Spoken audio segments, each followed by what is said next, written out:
Dalam video ini, saya akan memaparkan mengenai sensori integrasi. Sensori integrasi itu merupakan proses mengenal, mengubah, dan membedakan input-input sensori dari sistem sensori untuk menghasilkan perilaku yang adaptif dan bertujuan. Ini merupakan metode pembelajaran yang dikenalkan oleh Agence Aires. Metode ini membahas mengenai bagaimana manusia mengintegrasikan sensorik-sensorik atau input sensorik.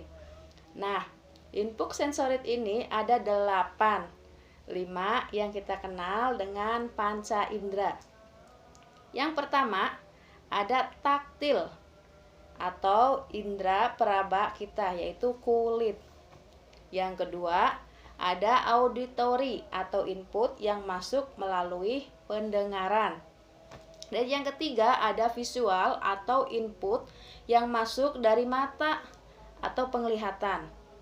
Yang keempat, ada disfaktori atau penghidu. Yang kelima, ada gustatory atau indera pengecap. Sistem sensorik ini bukan dibawa anak dari saat lahir, namun ini sudah dimulai saat anak sedang berada di dalam kandungan. Kita akan membahas tentang sensori taktil. Sensori taktil lebih sering kita kenal dengan sebagai indera peraba, masukan sensorinya. Stimulusnya itu diterima oleh saraf-saraf di bawah kulit, artinya bahwa sensorik taktil ini berada di keseluruhan tubuh kita. Taktil ini akan membuat kita beradaptasi baik terhadap tekstur, rasa nyeri, maupun terhadap suhu. Kita dapat melakukan stimulus kepada anak melalui mengenal tekstur, suhu, maupun tekanan-tekanan. Sebagai contoh, kita dapat memberikan pijatan-pijatan, dan untuk tekstur, kita bisa dengan bermain tepung, bermain dengan benda kasar seperti beras, biji-bijian seperti jagung, bisa bermain dengan foam atau dengan play-doh atau dengan slime. Yang penting kita mengenalkan anak tentang tekstur, lalu tentang suhu ruangan, suhu dingin maupun suhu hangat. Jika taktil ini tidak terstimulus dengan baik, maka di kemudian hari anak akan mengalami hambatan. Jika taktil ini tidak terstimulus dengan baik, maka di kemudian hari anak akan mengalami hambatan, yaitu hambatan beradaptasi, baik beradaptasi dengan orang baru, lingkungan baru, maupun nanti beradaptasi dengan masalah, yaitu tentang problem solving. Yang kedua yaitu gustatory atau indera pengecap. Masukan sensorik ini dapat dari pergerakan lidah, rahang maupun mulut, serta dari tekstur makanan, rasa atau suhu yang masuk ke dalam mulut. Gustatory ini harus mampu mengontrol gerakan-gerakan baik pada rahang maupun lidah untuk makan, menelan, serta nanti ke depannya untuk berbicara, artikulasinya. Lalu anak juga beradaptasi pada tekstur yang dia makan, baik kenyal maupun bubur maupun air. Semuanya harus dia mampu beradaptasi, yang kering maupun yang lembek.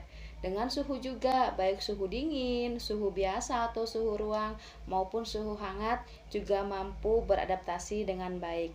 Karena jika stimulus sensori pada gustatory ini tidak terstimulus dengan baik, maka di kemudian hari anak akan tumbuh sebagai pemilih makanan.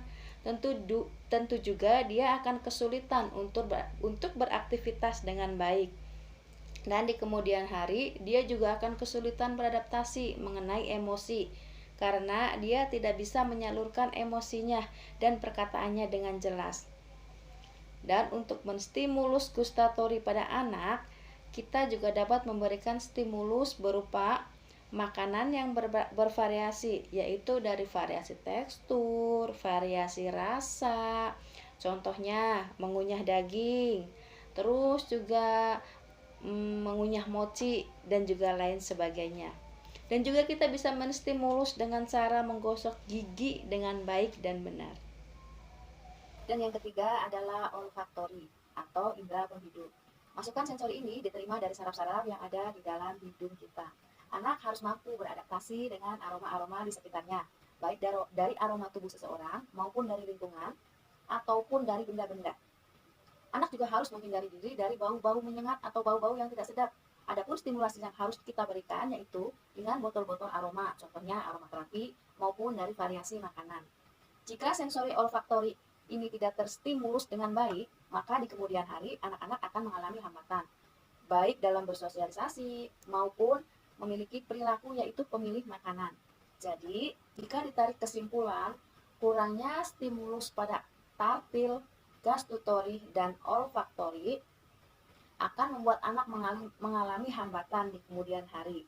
Salah satu hambatannya bisa jadi anak sulit beradaptasi baik pada lingkungan baru, baik pada orang maupun pada masalah, dan mungkin saja anak bisa menjadi pemilih makanan.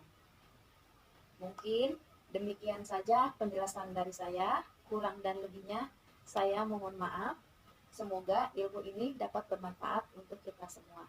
Saya akhiri, wassalamualaikum warahmatullahi wabarakatuh.